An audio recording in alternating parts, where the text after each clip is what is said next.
자, 요번에 이제 살펴볼 것은 이제 그 상공하고 관련된 내용이에요. 그래서 요 부분은 어 기출 문제에 자주 나왔던 부분이기 때문에 상당히 중요한 부분이죠. 상공하국과 사공하국이요. 그래서 상공하국, 사공하국 이렇게 이제 둘 다 박정희가 통치했던 시기고요. 보통 우리가 1공화국, 2공화국, 3공화국 이렇게 이제 할 때는 헌법 개정할 때 크게 변할 때 이제 정치 체제가 변할 때 그렇게 이제 얘기를 하고 되죠. 자, 그러면 상공화국을 이제 좀 볼게요. 자, 상공화국의 정책은 앞에서 언급한 것처럼 그 조국의 근대화야. 민족 중흥을 포방하고 어디에도 많이 듣던 말이죠. 그리고 이제 경제개발 5개년 계획을 이제 했고요. 통일 정책은 그렇게 뭐냐면 그 볼 필요는 없어요. 유엔 감시하에 그 자유민주주의 원칙에 따른 남북 간 총선거 실시. 이 주장이 이승만 때도 그렇게 이제 주장했던 거고, 그러니까 이승만은 북진통일이지만 일단 대외적인 국제적인 측면에서 이렇게 주장했던 거고요. 그 다음에 장명 정권 때도 그렇고, 박정희 정권 때도 6, 70년대는 그렇게 주장을 했어요. 근데 이제 나중에 우리나라가 독자적으로 뭔가 통일 정책이 이제 나오기 시작한 거는 후에 남북 공동선언 이후부터예요. 이거는 뒤에 통일정책 관련된 내용 할 때 좀 얘기 더 할게요. 자, 그리고 예전에 한번 시험 문제 나왔던 것이 한일 국교화 정상화 과정이죠. 예, 정상화. 예, 한일 협정이 예전에 한 3번 정도 시험 문제 나왔어. 예. 그 내용을 이제 보면요. 일단은 경제 개발을 그 당시 이제 박정희 정권이 하려고 했죠. 그런데 돈이 없었어요. 그래서 이 돈을 마련하기 위해서 외자 도입을 해결하려고 했고, 그 중에 하나가 이제 이렇게 그런 그 일본의 원조를 받으려고 했던 거야. 일본의 어떤 지원을. 그래서 이제 종전에 한일 국교 정상화에서 청구권이라는 이제 이름으로 바뀌는 했죠. 예, 그런 식으로 해가지고 외자 도입과 이제 관련돼 갖고 어 하려고 했던 거고요. 이게 예전에 한번 기출문제에 언급됐던 거죠. 그 다음에 미국의 한일 국교 정상화를 축소했다. 미국 입장 때는 그 당시 중국과 소련을 태평양 지역에서 막기 위해서는 한국과 미국과 일본이 공동으로 노력을 해갖고 막아야 된다. 그러면 한국하고 일본하고 싸우면 안 되겠죠. 서로 이제 국조를 시켜야 될 거냐. 그래갖고 한미일 간의 어떤 삼각 공동 안보 체제를 형성하려고 했다. 예, 그래서 이제 이런 것도 있다는 거.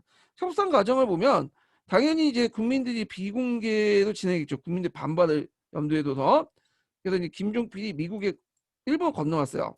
그래서 그 당시 이제 그 김종필이 일본 건너와서 누굴 만났냐면 오이다를 만났죠. 오이다를 만나서 이제 협상을 하는데 그때 이제 오이다가 너네들이 원하는 게 뭐냐 적어내라. 그러니까 김종필이 메모를 적어놓고 이제 이걸 이런 것들을 원한다. 어, 그래갖고 그 당시 이제 합의를 보기 시작한 거죠. 그 유명한 김종필 오이다 메모야. 한일 협정 전에 그 사전 협약 과정에서 그 메모로 이렇게 적어서 협의했던 내용들인데, 자, 그래서 이제 김종필 오이다 메모가 있었다는 거. 오이메가 아니라 오이마 오이다예요. 예. 자, 그래서 이제 요 과정에서 재산 청구권과 이제 보상 청구권 문제가 해결됐다. 예. 그리고 나서 한일 기본조약 및 재협정을 이제 조인을 하고요. 국회에서 비준하는데 그때 이제 그 여당 의원들 모아놓고 이제 한 거죠. 그리고 이제 한일 기본조약 주요 내용 본문은 공개를 안 했어요. 그래서 그 공개 안 하고 주요 그 요지들만 이제 공개를 하는 식으로 이렇게 이제 했다는 거. 자, 그러면 협정 내용을 볼게요. 이 협정은 한일 기본조약이에요. 한일협정이라고 하죠. 그래서 이 한일협정이 예전에 시험 문제 나왔어. 그래서 한일협정이 맞냐, 한일기본조약이 맞냐 이거 듣는데 다 틀렸죠. 엄밀히 말하면 그 정확한 말은 한일 양국 사이의 상호관계 규정을 한 기본조약이야. 근데 이걸 쓰신 분들이 아마 정확하게 풀리로 쓰신 분이 없을 것 같고 채점도 그렇게 엄격하지 한것 같진 않아요. 제 생각에는 그냥 한일협정, 한일기본조약 요 내용을 쓰시면 될 것 같아요. 네. 그래갖고 이제 그 내용 그 예전에 한번 관련된 내용들이 한번 시험문이 나왔으니까 좀 파악을 해두시고요. 자, 그럼 내용을 좀 볼게요. 자, 구성은 앞에서 이제 기본 조약이 있고 그다음에 몇 개의 또 여러 기본 그 부속 조약이 있죠. 그래서 이제 여기 보면 요 구성은 기본 조약 외에도 어업에 관한 협정, 그다음에 제1국회 법적 지위에 관한 협정, 한일 재산 및 청구권 해결과 경제 협력 관한 협정, 그리고 한일 문화재 및 문화협력에 관한 협정 등 기본 조약과 그 밑에 있는 이제 여기는 여러 부속 조약으로 협정으로 구성이 돼 있고요. 자, 여기에서 이제 좀 눈여볼 게 뭐냐면 제1국부의 법적 지위와 대우에 관한 협정인데 여기에서 이제 제1국부라는 것은 그 일본에 살고 있는 한국인들 얘기하죠. 그래서 원래는 강제징용 등 여러 가지 이유로 일본에 갔다가 돌아오지 않고 그냥 일본에 살고 있는 그 사람들이에요. 그래서 뭐 1세대고 그 당시엔 또 2세대까지 있겠죠. 그래서 그 당시엔 조선족이라고 국적을 가지고 있었어요. 어, 그래서 이제 이것을 이제 한국 국적으로 바꾸는 거야. 그래서 신고를 하면 한국 국적으로 바꿔주는데 문제는 신고를 안 한 사람 있죠. 그래서 계속 조선족이라는 이제 조선족이라는 국적을 이제 갖게 되는데 이거는 예전에 그 일제 통치 시기 때 그 뭐냐면 우리나라를 조선이라 불렸잖아요. 그것 때문에 연관시켜서 보시면 돼요. 자, 그래서 이제 그 교포사회가 두 개로 나눠져요. 그래서 한국 민족에 돼 있는 그런 교포 한국 국적을 갖고 있는 사람과 그다음에 조선족을 국적을 갖고 있는 사람들 그리고 조선족의 국적을 갖고 있는 사람들은 상당수 조총련계죠. 그렇게 해서 북한과 연결돼 있죠. 자, 그러면 기본조약 내용에 보면 한국과 일본 사이에 맺어진 1910년 이전의 조약에 대해서는 한국과 일본이 에 있다가 임의적으로 해석할 수 있는 여지를 남겼다. 이게 무슨 말이냐면 기본조약 2조에 이렇게 돼 있어요. 1910년 8월 22일 날 이전에 대한제국과 일본 사이에 체결된 조약. 요 1910년 8월 20일 때 맺어진 조약이 뭐죠? 이거요? 한일 병합조약이죠. 이 조약이 입각해서 8월 27일 날 병탄이 됐잖아요. 예. 그 이전에 대한민국 일본 사이의 제약은 모두 이미 무효한다. 여기 핵심 키워드는 뭐냐면 무효가 아니야. 이미야, 이미. 이게 뭐냐면 이게 해석 여지가 되게 많아. 좀 보면 자, 1910년 8월 22일 날 이렇게 그 조약인데 요 한일 협정이니까 아니 한일 병탄 조약이니까 이 병합 조약의 요 이전에 맺어진 조약. 그러니까 요걸 기점으로 해서 요 이전에 맺어진 조약은 뭐죠? 무효죠. 그러면 우리 입장은 어떻게 해석하냐면 이렇게 해석해요. 자, 여기에서 이제 병탄조약뿐만 아니라 그 전에 뭐 을사조약 이런 것들 다 무효니까 그 일제 35년 동안의 지배는 이거는 이 조약에 입각해서 만들어진 거니까 당연히 이거는 정당성이 없는 거죠. 불법인 거야. 그러니까 일본은 우리한테 뭘 내줘야 돼? 어, 그 배상금을 줘야 돼. 보상금을 주는 게 아니라 불법적 행위를 저질렀기 때문에. 그리고 과거에 대한 행위에 대해서 정부 차원에서 국가 차원 사죄를 해야 되겠죠. 자, 근데 일본은 그런 식으로 해석이 안 돼요. 해석을 안 하고 일본이 그 이미지를 계속 강조했거든요. 이미를 넣어달라고. 그게 이제 어떤 식으로 해석이 되냐면 자, 여기에서 8월 22일부터 해서 그 전까지는 다 무효한 건 맞아. 근데 그 뒤에가 35년 동안 지배가 물론 이제 이것이 잘못된 일이지만 불법은 아니야. 어, 나름대로 그 앞에 있는 그 조약에 의해서 정당한 지배였다. 합법적인 지배였다는 걸 강조한 거야. 왜냐? 자, 이거 왜 이미 무효였던 건 이미 무효가 뭐냐면 요 뒤에 이제 쭉 넘어가서 우리가 이제 1948년 1940 아이고 이게 왜 그냥 1945년에 일제가 패망했죠. 그리고 1948년 우리나라가 독재 정부가 만들어졌고, 예. 그리고 그 다음에 51년인가 52년인가 54년인가 하여튼 54년에 샌프란시스코 강화회의가 있어. 자, 그때 이제 요걸 거쳐가지고 예전에 합법적이었지만 이미 무효됐던 거야. 실효성이 상실되고 이제 한국 정부가 수입되고 샌프란시스코 강화 조약을 통해서 한국 지배가 실효성이 상실됐다. 이런 식으로 해석한 거야. 이미 실효성이 상실됐기 때문에 그런 조약은 무효였고 그 전까지는 유효했지만 그 1945년 이후부터는 이미 무효됐다. 이런 식으로 해석한 거죠. 그러다 보니까 어떻게 되는 거야? 한국 지배는 비록 여러 가지 문제점이 있고 도덕적 윤리적으로 문제가 있긴 했다는 것은 인정하지만 나름대로 정당하고 합법적인 지배였다. 그렇기 때문에 우리는 그 돈을 지급할 때 배상금을 주는 게 아니라 그는 보상금 아니면 독립축하금을 주겠다. 이런 식의 사죄는 뭐 개인적으로 할 수 있지만 국가 차원에서 못하겠다. 자, 이런 식의 이제 뭐냐면 여지를 남겨두게 된 거죠. 그래서 요 해석이 좀 다르다.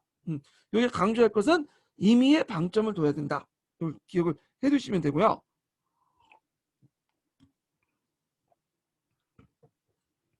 그 다음에 대한민국의 한반도의 유일한 합법 정부라는 걸 인정하자. 그래서 이건 근거가 됐던 것은 이제 한국의 국제연합의 총회 결의 195조에 명시된 것처럼 한반도의 유일한 합법 정부를 대한민국 본다. 그 다음에 이제 제일 중요한 돈 문제인데 그때 이제 그 식민지 시기에 이제 일본으로부터 받은 피해에 대해서 청구권 성격의 자금을 제공했다. 이 말은 뭐냐면 그 당시 이제 식민지 시기 때 일본이 35년 동안 이제 여러 가지 뭐냐면 약탈을 했잖아요. 여러 가지 피해도 끼쳤고. 그래서 그거에 대해서 일본은 이제 합법적 지배였지만 그건 인정하겠다. 우리가 이제 합법적 지배를 했지만 여러 사람들이나 그런 사람들에게 여러 가지 피해를 끼치니까 우리가 약간 보상금 형식으로 청구권을 이제 주겠다. 이렇게 한 반면에 우리는 이건 불법이니까 배상금을 요구했겠죠.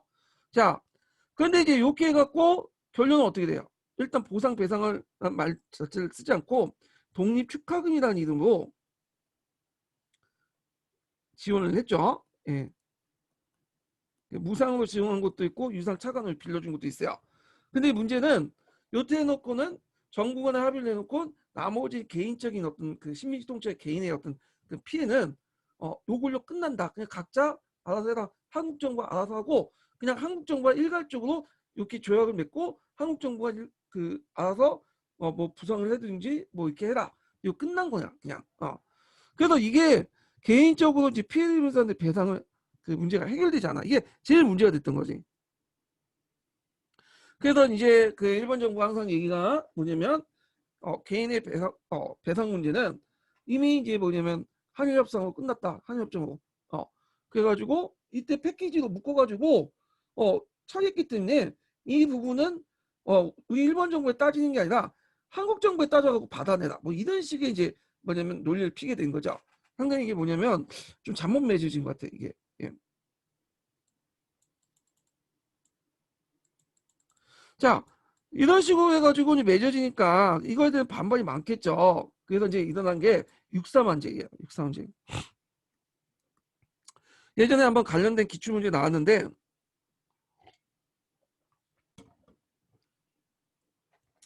자, 일제 침략과 식민지 사죄나 배상 대신에 차관을 얻는 구족적인 한일회담을 반대했고 그때 이제 민중당도 결성을 하고 그래요.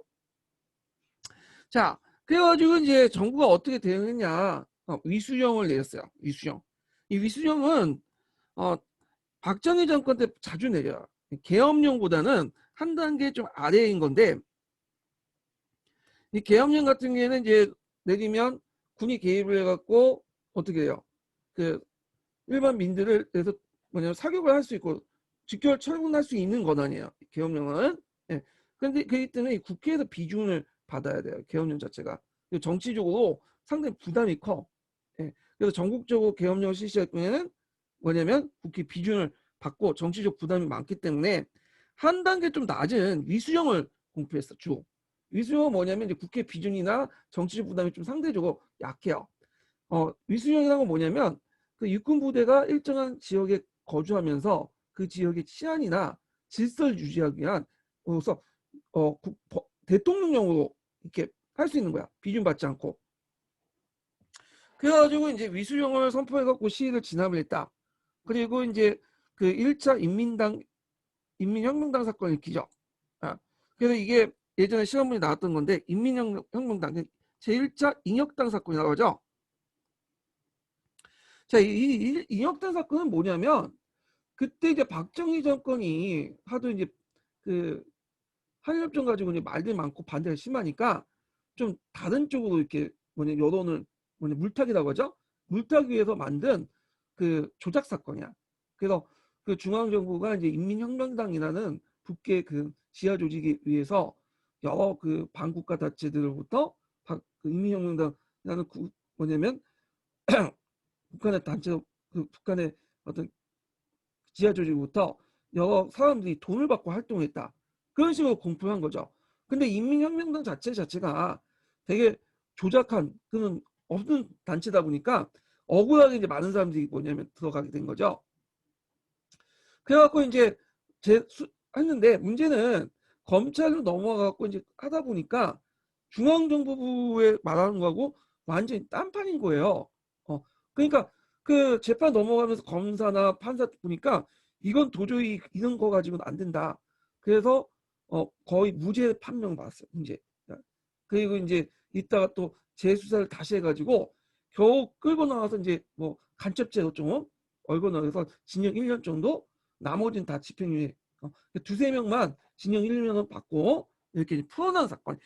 이 제1차 인민혁명당 사건이야. 그러니까 그때는 아직 검찰이나 뭐 이 사법조직을 완전히 박정희가 장악하지 못했던데요. 그래서 양심적으로 활동했던 검사들, 판사도 있었고, 그래서 이제 요때는 요 선에서 끝났어. 자, 근데 이게 나중에 불거졌죠. 뭘요? 제2차 인민혁명당 사건으로 불거진 거야. 자, 묻혔던 사건을 나중에 박정희가 이제 유신 정권을 만들어주고 나서 이제 반발이 많으니까 그걸 또 뭐냐면 진압하고 물타기 위해서 이 사건을 조작했어요.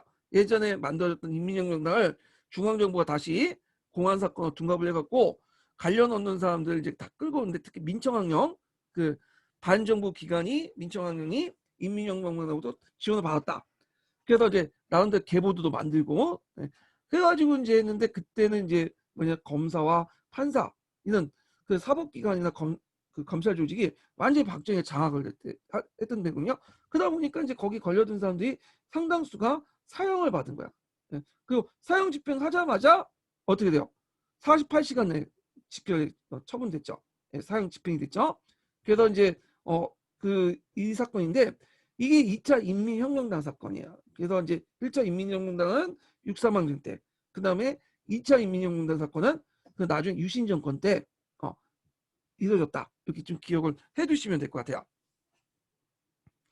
자, 그래서 이제 6.3항쟁의 성격을 이제 보면, 아니 한일협정의 이제 성격을 보면 일본의 과거 식민지 통치에 반성이 없었고 일본의 과거 조선 지배를 합리화시켰다는 거. 그 협정 내용에 일본의 요구를 거의 수용하여 주권 국가로서 위신이 상실되었다. 중국의 한국인들 어민들의 이익을 무시했고 독립 축하기나 명칭도 사용됐고 등등 있는데, 자 여기에서 이제 좀 더 알아볼게. 6.3항쟁에서 그때 이제 그 6.3항쟁을 주도했던 사람들이 학생들이거든요. 예, 저도 고대에서 이제 주도를 했어요. 그래갖고 이제 고대에서 그 당시 결의문을 공포한 게 있어. 예, 그게 어디 있냐면 여기에요. 그 763페이지에 있죠. 그래서 이제 이때 결의문의 내용을 보면 1963년 대통령 선거 때 박정희가 이제 군정에서 민주로 넘어간 선거죠. 이때 이제 당선하려고 내걸었던 캐치프레이가 민족적 민주주의야. 예. 그래갖고 이제 요걸 내세웠는데, 근데 요번에 보니까 6.3항쟁 일어날 때 그 한일협정 있죠? 한일협정 내용을 보니까 과연 한일협정이 그 민족이란 말 쓸 수 있느냐? 이걸 아직 모순적인 거 아니냐? 매파하고 나라를 팔아먹고는 무슨 민족적 민주주의냐? 그래서 비판한 내용이야. 그러면서 그 뭐냐면 요 관련된 내용을 공표했죠. 요게 예전에 한번 시험 문제 나왔어요. 그래서 좀 기억을 해두세요. 요 관련된 사료들을. 자, 그 관련된 내용도 적어놨으니까 읽어보시고, 그리고 밑에 인혁당 사건 관련된 내용 적어놨으니까 읽어보시고, 2010년도에 기출문제 나왔다는 거. 그리고 이제 민중당이 창당돼 갖고 한일협정 직전에 야당이 민정당과 민주당이 통합이 됐다. 그래서 요거 좀 보시면 되고, 그 다음에 뒤에 넘어가서요. 다시 쭉 넘어가서 그 한국사 능력 기출 문제를 좀 볼게요. 자, 밑줄 친 이 협정에 다루고 있지 않은 것은 밑줄 쳐야 되는데 안 쳤네. 자, 여기 보면 이제 어업에 관한 문제, 문화재 및 문화협력에 관한 문제, 그다음 제1교포의 법적 지위와 대우에 관한 문제, 재산 및 청구권에 관한 문제와 경제협력에 관한 문제. 이거 다 했죠. 그래서 기본조약이나 부속조약에 다 집어넣었죠. 근데 독도 영유권 관한 문제는 다루지 않았어. 근데 오히려 김종필 메모에도 독도 영유권, 독도 문제는 나중에 얘기하겠다. 하면서 다루지 않았죠. 그래서 답이 2번이 되는 거죠. 2번. 자, 그 다음에 이제 그 베트남 파병 관련된 내용 볼게요. 베트남 파병도 시험에 나왔던 거죠. 그래서 이제 우리가 경제적 자원을 얻을 때, 경제 개발할 때, 자원을 얻을 때 국가 차원에서 이제 뭐냐면 했던 게 두 가지죠. 앞에서 한일협정 관련된 내용. 그리고 두 번째로는 이 베트남 파병을 통해 미국의 지원. 이런 것들이 이제 종잣돈 삼아고 경제 개발 하게 된 건데, 자, 그때 이제 베트남 파병을 하기 전에 이제 우리나라하고 그 미국 간에 맺어진 그 있어요. 브라운 각서야. 왜 이게 각서냐면 이거는 국가의 국가대로 공식적으로 맺어진 게 아니라 행정부와 행정부, 미국 행정부와 한국 행정부가 비공식적으로 약속을 한 거야. 그 각서 형식으로. 그때 이거는 그 당시에는 몰랐어요. 이거는 비밀 각서예요. 나중에 알려진 거야. 이거는요. 그래서 이 브라운 각서 내용이 예전에 시험 문제 나왔는데 그 내용을 좀 볼게요.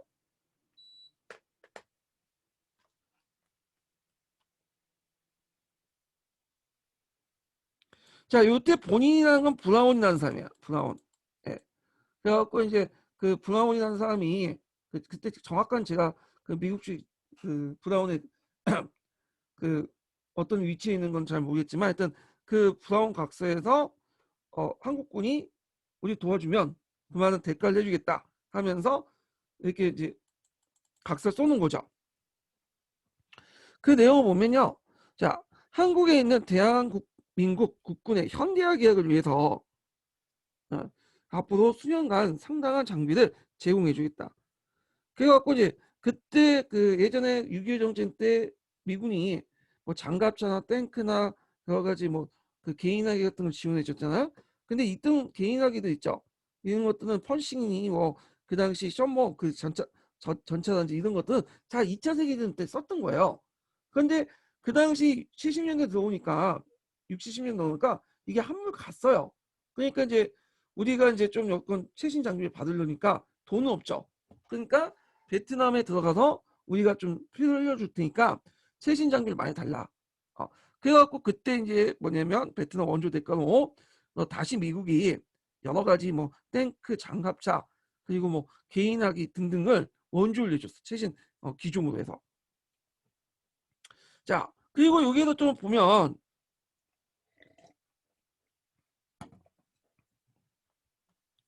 그 밑에 보시면 경제 원조도 있죠. 경제 원조. 자, 경제 원조의 제일 중요한 게 뭐냐면 한국군이 이제 파견되면 거기에 이제 뭐냐면 그 소요되는 물자들 있죠. 이런 것들. 그러니까 베트남에 소요된 물자나 이런 것들은 미군이 다 지원해 주겠다. 그리고 또 베트남의 여러 가지 건설 사업이나 이런 것들을 한국 기업에 주겠다. 뭐 이런 내용들이야. 그래서 이제 이런 걸 통해서 뭐냐면 어떻게 돼요? 여러 이제 뭐냐면 외화를 지원을 해주겠다. 그 내용들이죠. 그리고 또 하나는 이제 뭐냐면 한국군이 받은 월급을 상당히 많이 주고요. 다 미국이 주는 거야. 그걸 뭘로? 달러를 줘. 그러면 달러 받으면 한국 정부는 그걸 이제 원화로 바꿔가지고 어, 나눠주게 되는 거죠. 그러면 어, 한국 입장을 땐 달러를 외화를 획득할 수 있는 수단이 되는 거죠. 자, 이런 것들 명시해 놓은 것이 뭐냐면 브라운 각서예요. 그래서 군사 원조 관련된 내용이 관련된 시험 문제 나왔으니까 좀 파악을 해두시고요. 자, 배경을 보면 그 당시 그 월남 파병은 그 베트남 파병을 대한 대가로 한국군의 장비 현대화, 한국의 신규 차관 지원, 전쟁 과정에서 발생한 건설, 농력 같은 특수 소요를 확보해주고 약속을 했고 참여를 했죠. 그래서 이런 것들이 나중에 경제 성장에 촉진이 됐고요. 그럼 대외적으로 미국이 우리나라에 왜 베트남에 어떤 참전을 요청을 했냐? 그 당시 그 베트남의 그 전쟁은 국제적으로 지지를 보지 못했어요. 6.25 전쟁처럼 이게 명분이 없는 싸움이다. 굳이 미국이 왜 베트남에 들어가서 싸워야 되냐? 너네들은 침략자다. 뭐 이런 그 여론이 있었거든요. 그럼 미국 입장 올 때는 그 여론을 좀 무마시킬 필요가 있겠죠. 국제 여론이나 국내 여론을. 그래서 자기뿐만 아니라 다국적군을 구성해서 이거는 미국의 어떤 국가 이익이 때문에 간 것이 아니라 뭔가 세계 전체의 보편적인 이념에 맞춰서 이익에 따라서 간 거다. 그래서 침략 전쟁에 대한 그 당시 북베트남 침략 전쟁에는 남베트남을 지원해주기 간 거다. 그래서 이제 국제적 차원의 어떤 지원을 포장하기 위해서 여러 군데 그 지원을 받으려고 했어요. 여러 나라부터. 근데 유럽의 국가에서는 노땡큐 하면서 뭐 지원도 안 해주고 영국군도 파견도 안 했고 그러니까 이거에 대해서 이제 좀 약간 못 사는 국가들 있죠. 그 못 사는 국가에 뭐 지원을 요청했던 거야. 그 중에 이제 한국을 이제 지원을 요청했던 거고 그래서 한국은 처음에는 약간 이제 뭐냐면 좀 빼려고 하다가 이렇게 협상을 해갖고 지원을 해줬던 거죠. 그래서 그 미국 다음에 베트남전에서 많이 파견된 군대가 한국군이에요. 예.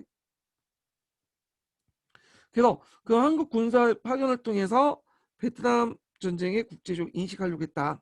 음. 자, 그래서 이제 이렇게 했고 일단 진행 과정을 보면 일단 베트남 파견된 거니까 한일협정을 체결했겠죠. 형식적으로 이제 월남에 파견한 거니까 처음에는 비전투 부대를 파견했다가 나중에 전투 부대를 파견했다. 그리고 우리 쪽도 더 많은 걸 요구했죠. 그때 이제 한미 행정협정을 맺게 돼요. 요번에 이제 요즘에 최근에 문제됐던 게 쇼파 협정인데 여기에서 이제 불평등한 조약들을 개선했다고 그래요. 예. 그래갖고 이제 요 내용들 뭐 중요한 건 아니지만 보시고요.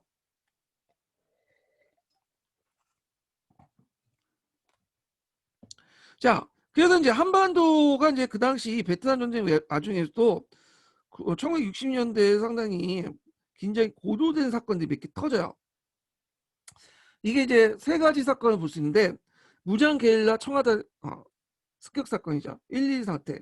게다가 이제 김신주와 그 일당들이 그 청와대에 박정희의 목을 따기 위해서 내려왔다 그러죠.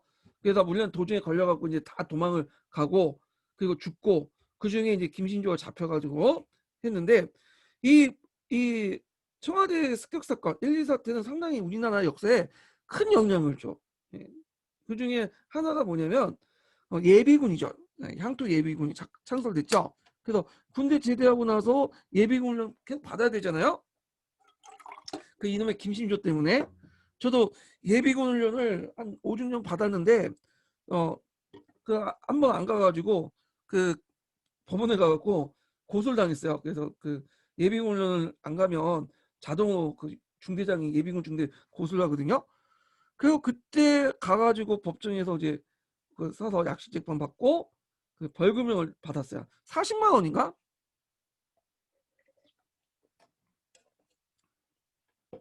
40만 원 받은 거야. 그래서 40만 원 받고 이제 저도 정가 1범이 됐겠죠. 정가자야 저도. 예. 근데 이제 이렇게 약식 그 재판을 통해서 받은 거는 6개월 동안 아무 대역 뭐냐 6개월 동안 아무 일 없이 그냥 넘어가면 그냥 기록이 없어진다고 하더라고요. 그래서 아마 기록은 없을 거야. 그래서 각각 경범죄로 이렇게 뭐냐면 재판받는 분 중에 혹시 이것 때문에 내가 뭐냐면 가지 못할까 그 임용시험을 못 볼까 그런 생각을 가시신 분도 있는데 그거는 전혀 걱정하지 마셔도 돼요. 저도 이제 그 40만 원 벌금 받아도 기록이 다 삭제돼요. 예, 경범죄 같은 경우에는. 예. 그래서 이제 뭐 그렇게 너무 걱정하지 마시고요. 자, 하여튼 예비군도 만들어졌고 그다음에 요거 계기로 했고 또 우리나라의 주민등록제도 같은 거 있죠. 이런 것도 만들어지게 된 거야. 검문하기 좋게. 자, 하여튼 김신조가 상당히 많은 영향을 줬다는 거. 예. 그럼 김신조 그분은 뭐 하시냐? 지금 교회 목사를 하고 계세요. 예. 자, 하여튼 그다음 미국 정찰 군함이었던 푸에플로 납북 사건 있죠. 그 원산 부근에서 이제 그 북한 영해 안에 들어왔다가 이제 푸에플로가 정찰을 했는데 그때 이제 그 북한이 뭐냐면 푸에플 납풀 해가지고 그 승조원들 다 잡아가지고 데리고 있었죠. 그러니까 이제 미국이 사과를 하고 이제 풀어놨어. 근데 그 푸에플로는 이제 돌려주지 않았죠. 지금 대동강의 박물관으로 사용하고 있다고 그래요. 그 다음에 울진 삼천 무장 공비 침투 사건 등등이 있었다. 아, 자, 그래서 요거는 좀 기억을 해두셔야 되겠대요. 1, 2 상태. 그래갖고 요 내용들 좀 기억을 해두시고 제가 1605번에 잘 기록 적어놨어요. 참조를 해주세요. 그리고 푸에플로 사건도 1606번에 적어놨으니까 기억을 해두시고요. 자, 삼성개헌을 보자. 삼성개헌. 자, 기존의 개헌에서 헌법에서는 삼성개헌을 못하게 돼 있어. 중립밖에 못하게 돼 있어. 그러면 개헌을 해야 되겠죠. 그래서 이제 그때 그 개헌하는 과정에서 내었던 명분이 뭐였냐면 조국의 근대화 민족 중흥의 가업을 하기 위해서는 뭔가 내가 한번 대통령 더 해먹겠다 그렇게 한 거야. 그리고 딱 그것만 하고 뭐냐면 그 더 이상 안 하겠다. 뭐 그런데 처음에는 자기가 이제 삼성 개헌을 하고 나그 내걸 때 자기는 대통령 선거 안 하겠다고 했어요. 그리고 나서 그렇게 해놓고는 개헌해놓고는 그러면 한 번은 그냥 하겠다. 근데 더 이상 하지 않겠다. 영구집권 안 하겠다. 그런 식으로 얘기를 했거든요. 다 거짓말이었죠. 예. 자, 하여튼 그 삼성 개헌을 하겠다고 하니까 이거에 대해서 반대 투쟁이 심했죠. 학생과 여론들이 반발이 심했고 그래서 박정희의 전매특허였던 또 위수령을 또 선포를 하죠. 그리고 그 당시 야당 의원들, 농성중의 야당 의원들 피해가지고 그 당시 공화당 그 위원들만 모아가지고 그냥 전격 투표 통과시켰죠. 그리고 나서 국민투표도 확정을 시켰어. 그 국민투표도 박정희 상당히 좋아해요. 왜냐하면 국민투표를 하면 다 뭐냐면 자기 원하는 방향대로 해. 그 당시에 사람들이 민도가 좀 낮았는지 그런 것 같아. 물론 강권 선거도 그렇다는 얘기도 있는데 전반적으로 정치의식이나 그런 것들이 좀 낮았어요. 예. 그래서 이 국민투표를 할 때 하면 항상 박정희 원하는 쪽으로 하는 거야. 왜냐 그 당시에는 되게 못 배우고 못 살고 그다음에 농촌 지역에서 물론 도시 인구가 많아졌다 그러지만 농촌에서 이제 뭐냐면 인구도 많고 또 6.25들 겪은 세대들이 많거든요. 그러다 보니까 일부 뭐냐면 진보적인 학생들이나 그 정치인들은 박정희 욕한다고 해도 실제 많은 사람들 박정희에 대해서 그렇게 적개심을 갖고 있지 않았어요. 오히려 우호적인 여론들이 많았어. 예. 그래서 그런 것들은 국민투표 확정시켜갖고 통과시킨 것 같아. 그래서 삼성개헌도 그렇고 뒤에 이제 유신헌법도 그 국민투표 확정시킨 거죠. 통과시켜서. 자, 그래서 이제 이 관련된 내용들 기억을 해두시고요. 자, 그 다음에 한국사 능력검증 시험을 볼게요. 자, 시간을 올 때 가해 들어갈 사건을 오는 것은 자, 일제 35년간의 지배에 대한 보상으로 일본은 3억 달러를 10년간 거쳐서 지불하되 그 명령 명목은 독립축하금으로 했다. 이게 이제 3억 달러 안에는 무상 원조도 있고 유상 차관도 있어요. 자, 그리고 나서 이제 가가 있고 그 다음에 이제 밑에 그 미국은 앞으로 그 베트남 전쟁과 같은 군사력 개입을 피한다. 그 내용이 있고 미국은 아시아 각 국가의 조약상 약속을 지키겠지만 강대국의 핵에 의해 위협할 경우에는 제외하고는 내란이나 침략에 대해서는 아시아 각국이 알아서 해라. 이게 그 유명한 닉슨 독트리죠. 1969년에 있었던 거죠.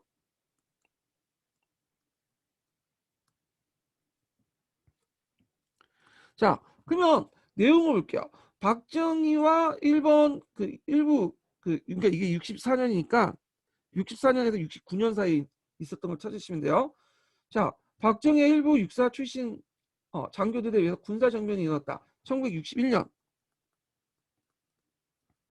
그 유신체제 선포한 거는 1972년.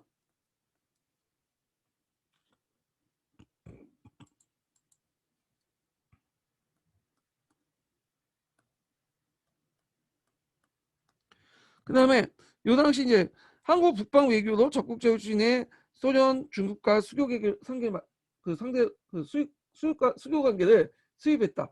요거는 노태우 정권 때요. 노태우 정권 때. 예, 요거는 이제 80년대 후반에서 90년대 넘어가서 그런 거고.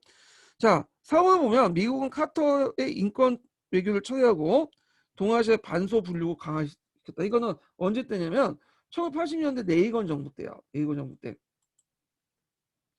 그 다음에 미국의 성박 푸에플로가 그 북한 해군에 의해서 원상 앞바다에서 납치되었다. 예, 1968년이죠. 답이 5번이에요. 5번. 그래서 그 당시 이제 한반도 긴장을 고조시킨 68년에 일어난 사건. 그리고 좀 기억을 해두시면 될 것 같아요. 자, 그 다음에 유신체제 형성을 볼게요. 유신체제 형성. 자, 유신체제의 이제 배경을 보겠죠. 배경. 이 배경은 실산 남북 공동선언의 배경하고 결과하고 연결돼 있어요. 이 실산 남북 공동 결과하고 예전에 그 기출문에 나왔던 거죠. 자, 실산 남북 공동선언의 발표. 그래서 이제 우리가 뭐냐면 그 통일하려면 이게 강력한 리더십을 가지고 있는 사람이 경제 개발을 해야 된다. 그래서 통일 문제를 권력의 연장수단으로 이용을 했고요. 그래갖고 이제 통일주체 국민회의도 이런 걸 명분으로 해갖고 만들었던 거죠. 나중에는 거기에 대통령을 또 뽑고. 그 다음에 경제 개발의 여러 가지 문제점이 전태일 분신 사건을 통해서 나타나요. 예. 그래서 여러분들이 알다시피 이제 전태일이라는 사람은 그 미싱사였죠.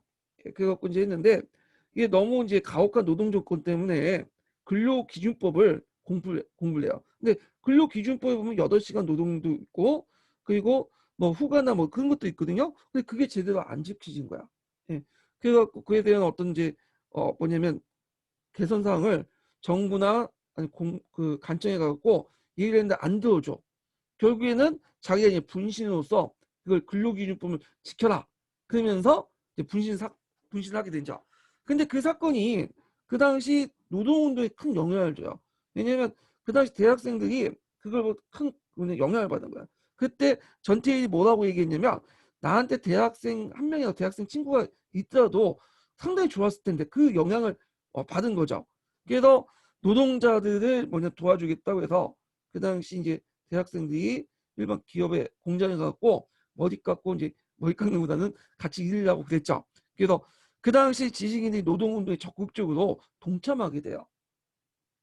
그래서 우리가 지금 그 꼰대라고 하시는 분들 있죠. 그 정치권에 그들 중에 상당수가 7, 80년대 이런 식으로 들어가갖고 노동운동을 했던 사람이야.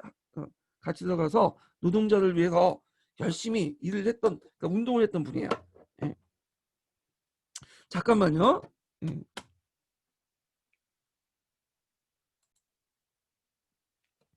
자, 그래도 이 전태 분신 사건이 그 교과서에 이번에 15년 개정 교과서에 되게 상당히 많이 나오거든요. 그래서 전태 분신 사건을 한번 찾아보세요. 그 전태 분신 사건 그 영향. 그래서 요런 데도 또 뒤통수 때리는 문제가 나올 수 있어. 그 다음에 이제 여기 보면 강주 대단지 사건 있어요. 요 강주 대단지 사건 왜 일어났냐면 어 이게 이제 그 예전에는 서울에 달동네들이 많았죠. 네, 달동네는 이제 아시죠?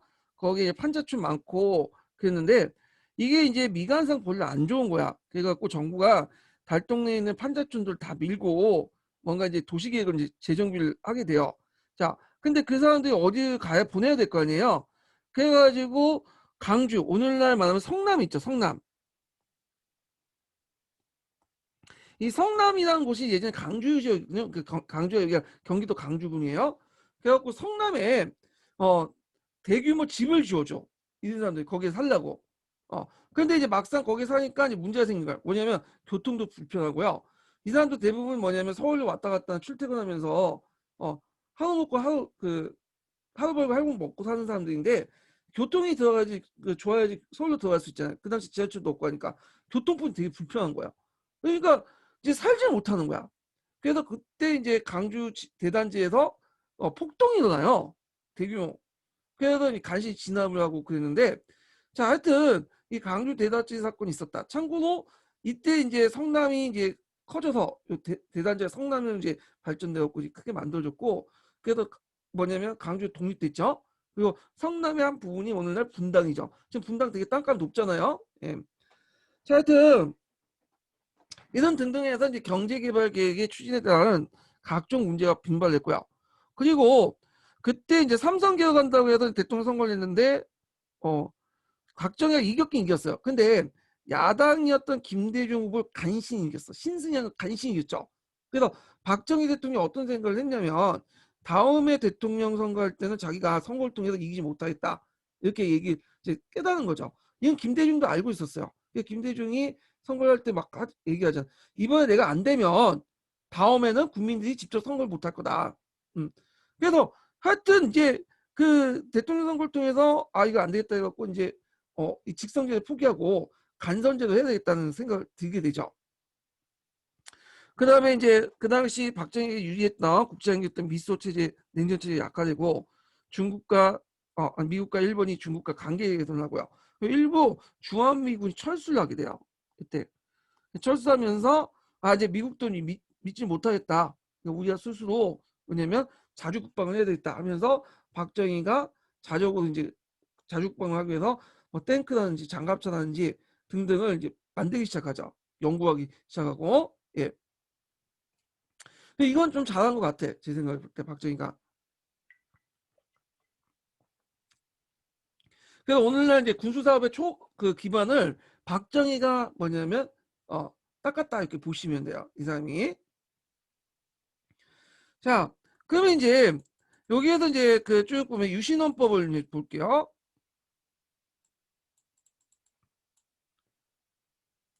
자, 일단은 계엄령을 한번 이제 쭉 해놓고 위수령이 아니라 이번에 계엄령을 이제 선포한 거야. 유신헌법 이전에 계엄령을 해갖고 공포분위기를 좀 조성시켜 놓고 그 다음에 법을 이제 통과시켰죠. 유신헌법을 만들어가지고 그 당시 국민회의, 국민투표를 통해 통과시킨 거야. 그래서 그럼 유신헌법 이제 발표 과정 이거 한번 읽어보시고 자, 그러면 이제 박정희 유신통 그 헌법의 주 내용을 볼게요. 이 내용이 시험문에 나올 수 있을 것 같아. 그래서 이제 박정희가 주장한 게 이제 뭐냐 한국적 민주주의거든요. 예. 민주주의는 해야 된다. 근데 우리나라가 경제개발을 당장 해야 되고 북한이라는 적이 있다. 근데 이런 상황에서는 한국식 민주주의가 필요하다는 거야. 강력한 리더십을 바탕으로 한 한국식 리더십을 민주주의가 필요하다. 이런 걸 강조를 하게 되죠. 자, 이게 이제 유신헌법의 주요 내용은 뭐냐면 대통령 그 임기를 6년으로 규정했어요. 근데 임기를 규정했는데 중인이나 연인에 대한 제한 규정이 없어. 이 말은 뭐냐면 내가 6년 해놓고 그냥 계속 해먹겠다는 거야. 네. 그래갖고 장기 집권에 토대를 마련했죠. 그 다음에 이제 국민의 기본권을 침해하고 권력구조상 대통령의 권한을 강화시켰고요. 그리고 대통령이 이제 직선제가 아니라 간선제로 뽑아요. 간선제로. 어디에 뽑냐? 통일주체 국민회의. 그래서 통일주체 국민회의에서 뽑는데 통일주체 국민회의는 대략 몇 명이 있냐면 그게 이제 제적위원이 그 3,000명인가? 2,300명인가 그래요. 대략. 그렇기 때문에 이제 간선제 뽑더라도 아니 제적이 2,300명이니까 자기가 원하는 사람들 집어넣고 그냥 뽑도록 할 수 있겠죠. 그래서 그때 통일 대통령 그 국민회의, 그러니까 통일주체 국민회의에서 8대 대통령 선거와 9대 대통령, 그 다음에 이게 이제 박정희 대통령 때고요. 10대 대통령 선거가 있었어요. 전두환 때. 예. 전두환은 두 번 거쳐서 이제 대통령이 당선됐던 사람이죠. 자, 하여튼 그때 통일주체 국민회의에서 박정희가 찬성표가 그 제적위원 2,359명 중에 찬성표 2,357명 실표가 나오고요. 그다음에 무효표가 2표 나왔어. 그리고 9대 대통령 선거 때는 박정희가 단독 2표해서 제적 대의원 2,581명 중에 참석 의원이 2,578명이 되고요. 그때 찬성표가 2,577명. 그 무효표가 한 표가 나, 반대표가 한 표 더 얻는 거야. 무효표가 나왔고. 이거 완전히 무슨 99.9%의 그 위에 있는 그분들 투표 방식하고 비슷하죠. 자, 하여튼 이는 통일주체 국민회의를 했고, 그다음에 또 법을 또 만들어가지고 헌법을 이제 또 개정을 해갖고 어떤 식으로 개정했냐면, 대통령이 국회의원을 3분의 1을 임명할 수 있도록 했어요. 임명식 국회의원제를 실시한 거야. 예. 그래서 이런 임명식 국회의원에 뽑혀갖고 이제 선발돼갖고 온 사람은 유정회라는 정치단체를 만들었어요. 그래서 유정회를 만드니까 절대적으로 개헌을 할 수 없는 구조가 돼요. 왜냐면 개헌하려면 3분의 2, 3분의 2 이상의 어떤 동의가 필요한데 공화당의 3분의 1이 나오고요. 그 유정의 3분의 1이 나오니까 3분의 2, 70% 이상은 친여당 쪽의 사람들이야. 그러니까 대통령을 뭐냐면 아무리 국민투표 나중에 그 국회의원 선거 열심히 해서 야당한테 표를 많이 줘도 개헌선을 뭐냐면 안전적으로 확보할 수 있기 때문에 개헌 조치는 확보하고 있기 때문에 3분의 2선 그 3분의 2를 그때는 절대 개헌할 수 없는 구조예요. 예. 자, 그래서 이제 이렇게 영구 집권과 독재를 도모했다. 그래서 이제 야당은 개헌 저지선을 확보할 수 없게 되었고 또 국회가 가지고 있는 국정감사권도 폐지됐다는 거. 그리고 대통령의 특별선언과 긴급조치에 대해서 거기에 제소하거나 소송을 걸거나 이의를 제기할 수 없도록 한 거야. 특히 이 긴급조치가 상당히 중요한데 긴급조치는 뭐냐면 나라가 위기시 천재지변이나 경제적 위기에 처했을 때 대통령이 내릴 수 있는 대통령 명령이에요. 대통령령이죠. 근데 이 대통령령이 뭘 초월할 수 있냐면 뭐보다 위냐면 헌법이나 일반 법보다 위에요. 원래 행정명령 같은 경우에는 헌법과 법에 근거해 갖고 내리고 그리고 헌법과 법보다 아래에 있죠. 그 내용에 구속됐는데 이건 긴급조치는 헌법과 법의 위기 때문에 헌법과 법을 위반하더라도 만약 긴급조치와 헌법과 법이 충돌하더라도 긴급조치가 더 위에 있는 거야. 이게 대통령령이. 그러니까 실제로 국회 입법권이라는 것 자체가 어떻게 돼요? 이거 없어지는 거지. 대통령 영웅 한 번 내리면 종전의 법이 다 무효되고 뭐냐면 어, 집행이 중지되니까. 그래서 초헌법적인 조치예요. 이런 것들을 뭐냐면 유신헌법에 목을 박은 거야. 근데 실제로 이제 그 긴급조치 내린 것들 보면 경제적 위기나 뭐 이런 거보다는 물론 이때에서 좀 내긴 했지만 주로 자기 정적들을 제거하는데 또는 탄압하는데 이용을 했어요. 예. 그러니까 뒤에 이제 유신헌법 나온 긴급조치 있으니까 그때 좀 얘기해 볼게요. 그래서 유신 자체에 절대성을 부여했다. 예.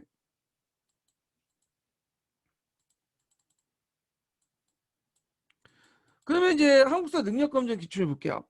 자, 다음과 같은 국회가 뭐냐면 구성되었던 시기의 상황을 옳지 않은 것은 이렇게 보면 9대 국회하고 10대 국회를 보면 국회의원 수가 이제 223명, 231명인데 유종회가 3분의 1, 그다음에 민주공화당 야당이죠, 여당이죠. 근데 나머지는 다 이제 여당 쪽이에요. 자, 그러니까 여기 보면 이제 그 정우회하고 민주공화당 이렇게 합쳐보면 140석 정도 돼. 140에서 150석. 그러면 3분의 2의 개헌 저지선을 뭐냐면 확보했죠. 그러니까 야당이 아무래도 이거 따라가지 못하는 거야. 개헌을 못하는 구조예요. 유신헌법 관련된 내용이죠. 그래서 이제 요때 상가 옳지 않은 거니까 당연히 직선제의가 그 민주화 조치에 따른 국민적 합의가 이뤘다. 요거는 6월 항쟁 이후죠. 지금 헌법 구조고 그러니까 답이 틀렸고 그래서 이제 인권 탄압으로 국제 관계가 외교 관계가 약화됐다. 특히 그 인권 외교를 내세웠던 카터와 대단히 충돌을 많이 했어. 이 사람하고. 그래서 국회는 단순히 형식적 요건에 불과했고 제 기능을 하지 못했다. 아까 치면 긴급 조치라는 것도 있고 유종회와 공화당이 어떻게 3분의 2나 차지하고 있기 때문에 행정부에 거의 직속됐다고 보시면 돼요. 그리고 대통령 연임 규정이 철폐되어 장기 집권 가능했고요. 근데 건공업 중심에서 중화공업으로 바뀌게 돼요. 1970년대 들어가면. 자, 그러면 유신체제 붕괴 과정을 볼게요. 자, 유신체제는 반발과 저항이 있었죠. 여기 보시면 이제 일반민보다는 제대로 뭐 대학생, 재활인사, 언론인 이런 사람들이 유신 반대 시위를 했고, 그 다음에 개헌 청원 100만 명 서명 운동, 이거 3.1 민주 구국선언 같은 걸 했어요. 예. 요 3.1 민주 구국선언은 교과서에 많이 나오거든요. 예문호. 시간 관계상 제가 언급하지는 못하겠지만 요 부분은 찾아서 꼭 보세요. 3.1 민주 구국선언. 그때마다 이제 정부는 긴급조치를 발동을 시켜가지고 1호에서 9호까지 뭐냐면 긴급조치를 발동시켜서 이런 반유신 항쟁을 탄압을 했죠. 자, 그러면 이제 긴급조치 1호를 보면 여기 뭐 유신헌법에 대한 비판이나 개헌 논의 일체를 금지시키고요. 그 다음에 긴급조치 4호 같은 경우에는 반정부 운동단체 전국 민주 청년 학생 총연맹 가입, 이걸 반청 줄여서 뭐라고 얘기하냐면 인천학령이라고요. 그 위에 있네요. 예. 그 민주청년 학생 연맹 사건을 조작을 했어요. 이 4호 조치에 의해서. 그래서 아까 얘기했던 인혁당 있죠? 인혁당의 지시와 자금 지원을 받고 그 민청학령을 만들어서 운영했다. 그러니까 인혁당 자체는 허위고 민청은 실제였는데 인혁당을 만들어갖고 상부 조직을 만들어놓고 민청은 이렇게 뭐냐면 하부 조직을 만들어갖고 조작을 한 거죠. 예. 그래갖고 그때 이제 뭐냐면 이걸 통해서 반유신 세력들을 탄압을 했는데, 문제는 유명한 사람들이 있어요. 거기 이제 잡혀간 사람 중에 유명한 사람도 있고 좀 약간 유명하지 않은 사람도 있거든요. 많은 사람이 잡혀갔는데 유명한 사람들은 몇 년 살다 풀려나요. 왜냐면 이 사람들 잘못 건드렸다가는 국제 여론이나 비난 막 쏟아질 테니까. 그러니까 이제 별로 유명하지 않은 사람들, 우리 같이 교사나 일반 시민들만 명령 잡아서 사형 판결 때리고 나서 처형을 시키죠. 예. 이걸 이제 뭐라고 하냐면 사법상이라고 해요. 법을 이용해서 죽였다 그거죠. 그래가지고 이제 요거 있는데, 최근에 이제 뭐냐면 요거 재심받고 이게 뭐냐면 억울하게 죽은 사람들 이제 뭐냐면 무죄 판명이 받았죠. 근데 지금 무죄 판명 그 판결 받은 뭐예요? 이미 사람 죽었는데.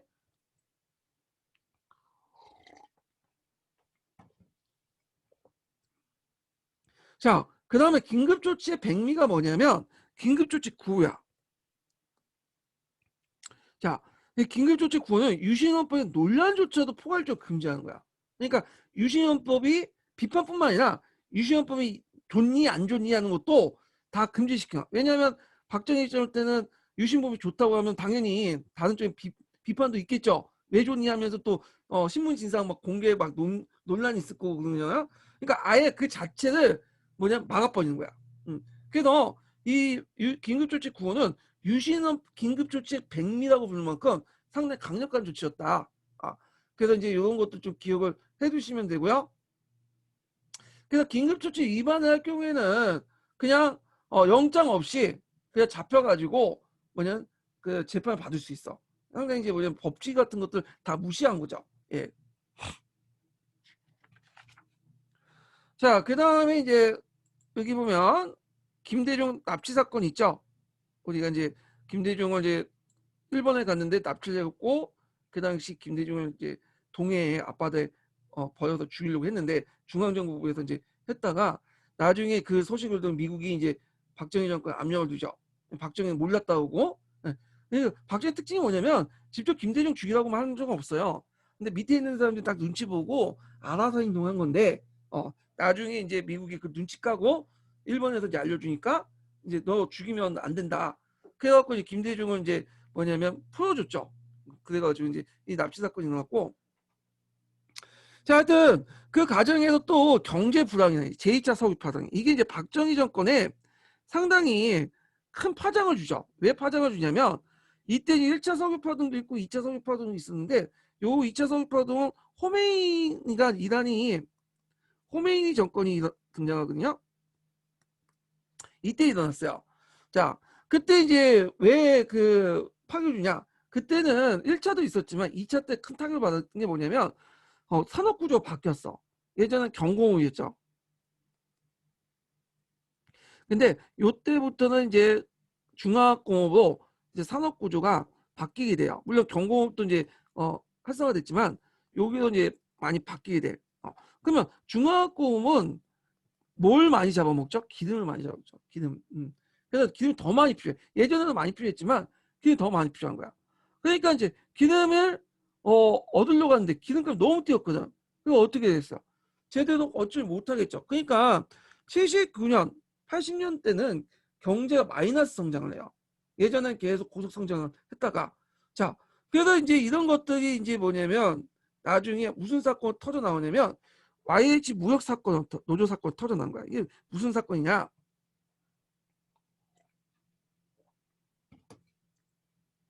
이 YH 무역이라는 건 그 당시에 우리 식으로 따지면 대기업 정도 돼요. 뭐 대우나 대우는 대기업 아니죠 지금? 예. 하여튼 뭐 그 LG나 뭐 이런 그 대기업 정도 되는 건데 이 YH 무역은 주로 뭘 만드냐 가발이라든지 옷이라든지 이런 것들을 만들었던 회사 그 회사거든요.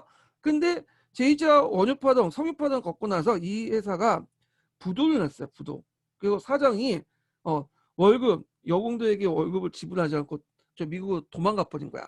자, 그러니까 이제 그 당시 그 여공들이 이걸 좀 호소하려고 정부에 얘기했더니 정부는 나 모르겠다. 그렇게 하니까 신민당사 갔어요. 신민당사 가서 밀린 월급 달라. 그래서 농성을 한 거야. 근데 이제 신민당에서는 그 정부 농성을 할 때 나가달라고 그 얘기 하지 않았어요. 그냥 내버려뒀거든. 오히려 정부 입장 그 정부를 비판하니까 상당히 좋은 그 기회가 될 수 있죠. 근데 정부 입장을 때는 이들이 이제 뭐냐면 걸림돌이 된 거죠. 그래서 신민당의 요청도 없이 뭐 어요 경찰 투입해서 강제로 끌고 와가지고 뭐냐면 해산시켰죠. 그 과정에서 이제 뭐 똥도 던지고 그리고 그 또 와중에 또 여공 한 명이 또 죽게 돼요. 뭐 하여튼 그러니까 이제 그 당시 김영삼이 그 당시 신민당의 김영삼이 총재였는데 와 이게 대해서 이제 반발하게 되고 너 왜 그러냐면서 국회에서 따지고 그리고 이제 결국엔 김영삼이 이제 뭐냐면 해임이다. 국회에 박탈돼. 그러니까 김영삼의 정치적 고향이 어디겠어요? 부산 마산이죠. 그래서 부산과 마산 지역에서 학생들과 그 시민들이 들고 일어난 거야. 이걸 앞글자를 따서 무슨 사태다? 부마 사태다. 부마 항쟁이라고 하죠. 예. 그래서 그때 이제 반독재 시위가 격렬하게 전개됐고요. 그래서 이제 정부는 부산은 계엄령, 마산은 의수령을 내렸어. 그리고 이 부마 항쟁이 일어나고 나서 그때 이제 뭐냐면 차지철하고 김재규가 이제 뭐냐면 논쟁을 했죠. 그때 이제 박정희가 그 안가 불려서 술을 마시고 있는데 그 당시 차지철이 이제 뭐라고 얘기하냐면 부마 사태 일어난 거 보고 얘네들 그냥 탱크 모아서 다 죽이자. 그 캄보디아 같은 나라는 100만 명 죽여도 잘 먹고 잘 산다. 뭐 이런 식으로 얘기한 거야. 그러니까 이제 여기에서 차지철이 이제 말 듣고 김재규는 그 당시 이제 중앙정부 부장이었죠. 별로 안 좋았어 얘들. 그러다 보니까 너 왜 그래 하면서 막 그 싸움이 일어나고 그때 이제 총을 가지고 와서 그 차지철과 박정희를 쏴 죽인 거죠. 물론 이 아까 그 전 그 이 사건 외에도 그 전에 이미 다 암살 계획 같은 걸 해놓고 이제 죽인 거예요. 근데 이 사람이 이제 그 뭐냐면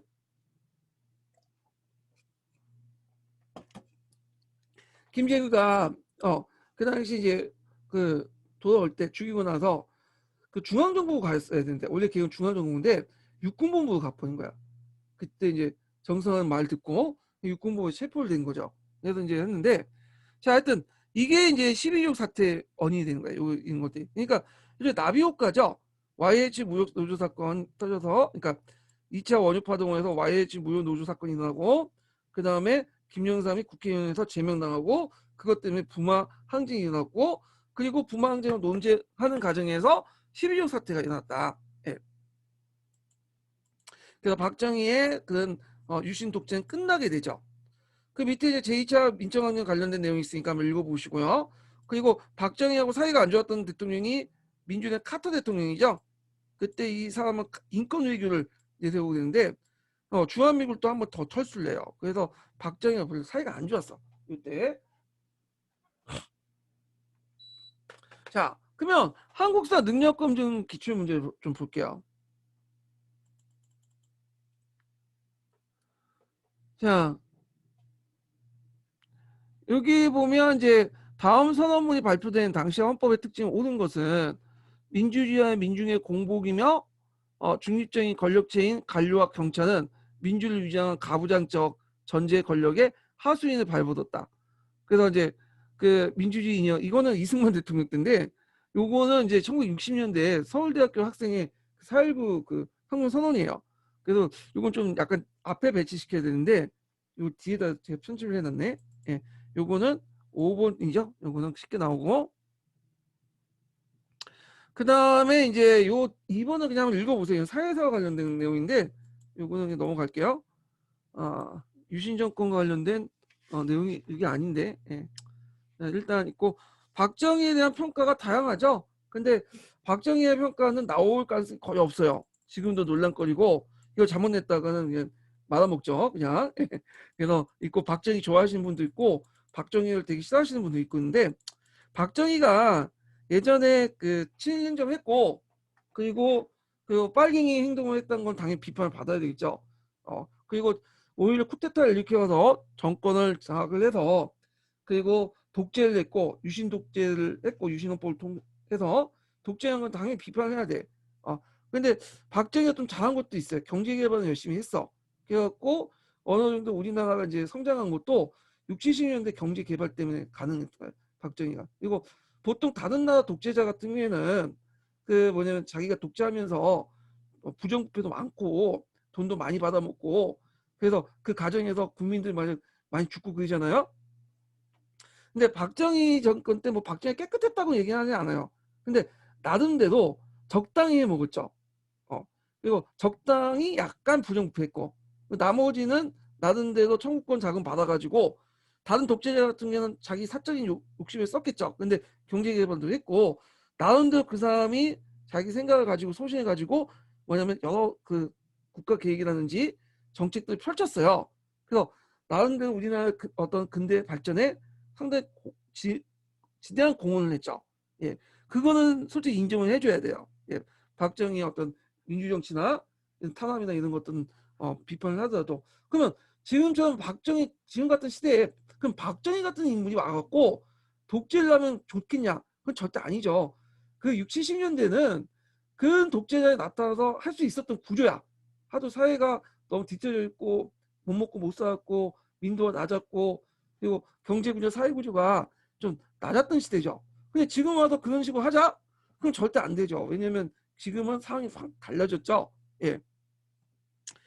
그래서 이제 이걸 이제 박정희 창양하신 분도 그 점을 좀 염두에 두고 봐야 돼.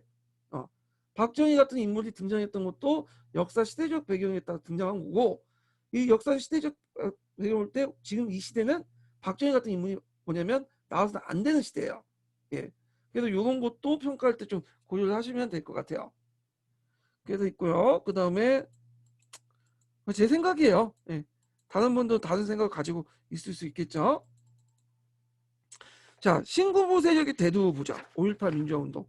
요거까지는 나올 가능성이 없는데 제 생각에는 최근 추세를 보니까 세계사 부분에 8, 90년대 나왔으니까 좀 약간 헷가닥하는 교수들은 들어서 낼 수 있을 것 같아. 자, 박정희가 죽으니까 박정희가 이제 대통령 죽으니까 그 다음에 권력 순위는 누구한테 넘어가냐? 국무총리였던 최규하가 이제 대통령이 돼요. 그래서 최규하가 이제 가도 체제를 만들게 되는데 자, 이 과정에서 12.12 사태가 일어나죠. 그 당시 전두환과 노태우 중에 신군부 세력 하나의 출신이죠. 이 하나회가 육사 그게 아마 11기생을 중심으로 해가지고 그 구성이 됐어요. 이 육사 11기 때부터 예전에 육사는 2년제였거든요. 아니면 단기 속성 제도였고요.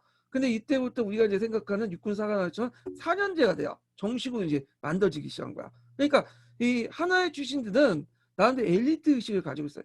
육사 정식으로 공부를 해갖고 들어온 사람이다. 그리고 그 당시 육사 정도 들어가면 상당히 공부 잘했어야 됐어요. 그래서 이제 하나회가 중심을 해갖고 그때 이제 노태우와 전두환을 중심으로 해갖고 육사 11기생 중심으로 해서 그 이후에 들어온 뭐냐면 그 육사 그 졸업생들을 다 받아들였어. 그래서 하나의 나라는 사조직을 만든 거야. 군대 이전에 존직 외 군대 공식적인 조직 외에도 하나의 사조직을 만들어갖고 솔직히 말해서 노태우보단 전두환이 이끌었다 보시면 돼. 전두환이 거의 리더십이 좀 있었어. 지금 우리가 전두환 막 욕하잖아요. 근데 전두환을 밑에 있는 사람들은 그 사람 욕하는 사람 없어요. 나름대로 챙겨줄 건 다 챙겨주고 그래. 이명박처럼 자기 신복들 내칠 때 돈 한 푼 안 주고 그런 사람은 아니에요. 그렇다고 해서 전두환이 좋은 사람이나 그런 건 아니고 이 사람이 개인적으로 좋은 사람인지 몰라. 근데 사회적이나 국가 전체적으로 볼 때는 상당히 나쁜 일을 많이 했죠. 예.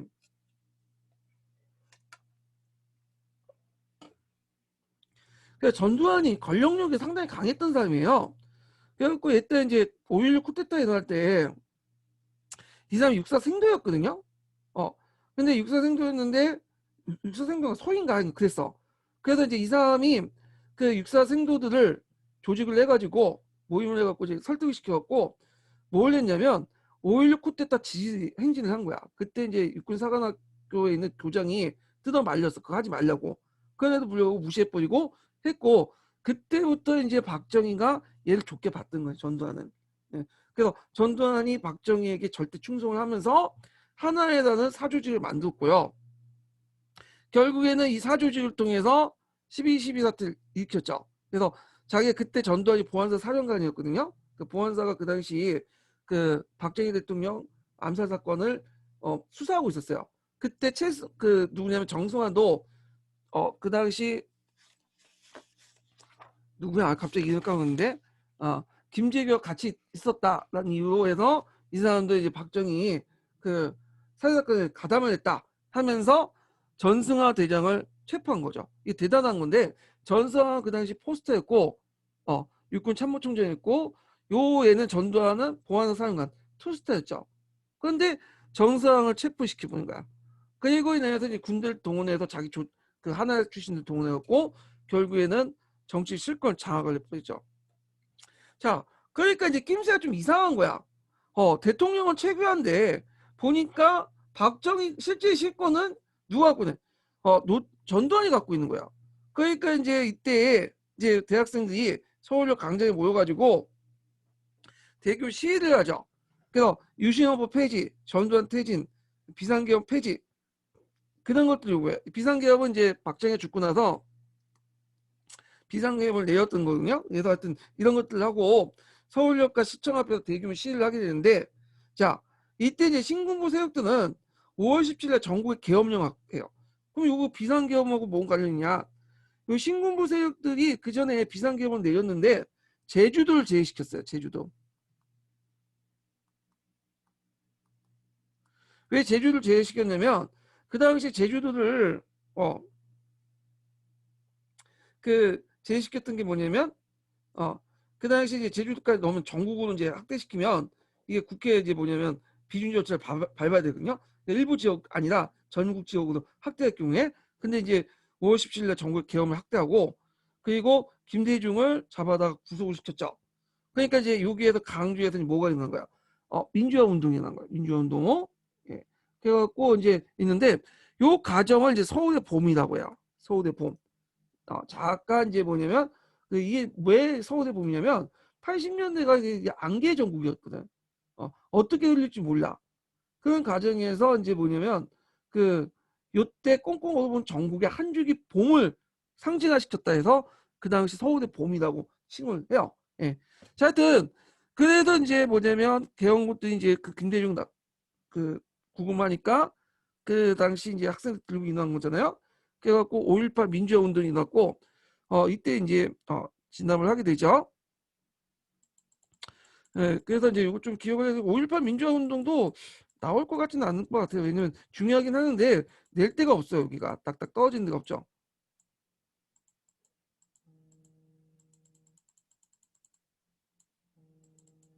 자, 그래서 이제 이런 내용들 좀 기억을 해두시고요.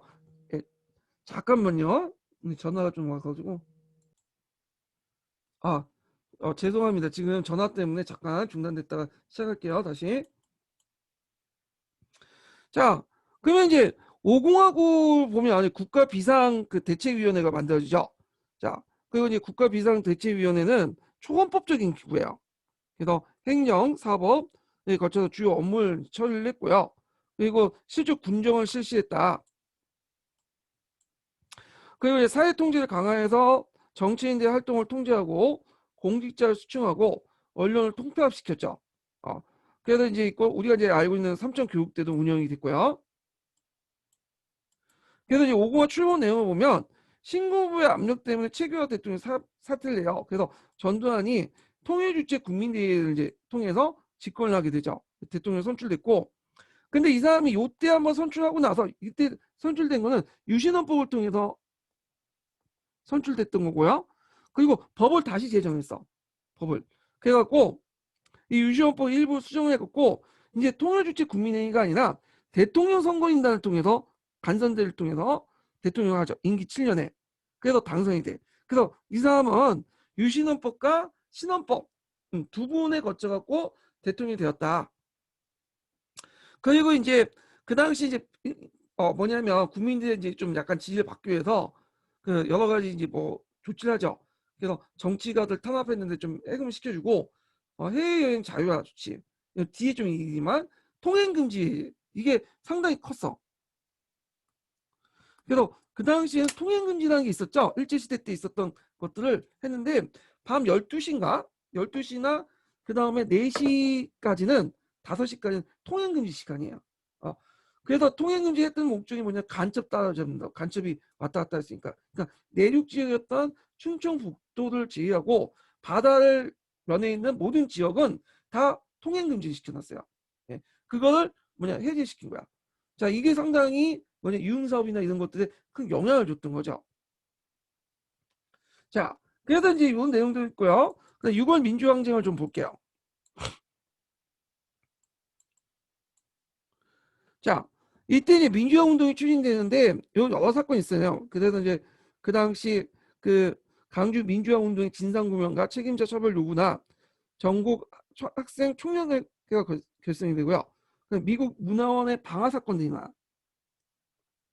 이 문화원은 미국에서 이제 몇 개 뭐 부산이나 뭐 이런데 미국 문화를 소개시켜 주려고 했던 건데 그 당시 이제 왜 이게 방화 사건이 나냐면 그 당시 이제 대학생들 입장할 때는 강주 민주화 운동이 그 배후에는 미국이 있다. 미국이 군대 이동을 허용했기 때문에 그 당시에는 이제 전시작권 작전권이나 평시작전권 지금도 그렇지만 다 미국이 가지고 있죠. 그럼 군대 이동하려면 미군의 승인을 받아야 돼. 미국에. 근데 강주에 24단이나 그런 공수부대들이 온 거는 미국이 전두환 정권을 뭐냐면 지원해 줬기 때문에 그런 거야. 승인해 줬기 때문에 그런 거다. 그러니까 그 강주 민주화 운동은 미국에 일정한 책임이 있다. 그런 식으로 이제 생각을 하게 된 거야.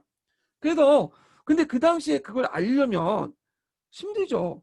왜냐하면 언론이 다 통제돼 있는 상황이고 인터넷이 없었거든 그 당시에는. 그럼 그걸 어떻게 알리겠어요? 그럼 좀 더 약간 뭐냐면 어그를 끌 수 있는 것들이 필요하겠죠. 그래서 그 당시 미국 대사관이나 미국 영사관에 가서 방을 하면 어떻게 잡혀 들어가겠죠. 근데 상대적으로 영사관과 대사관에 비해서 경비가 느슨한 곳이 있어요. 일반 사람들이 왔다 갔다 할 수 있는 주로 미국 문화원 거기에 들어간 거야.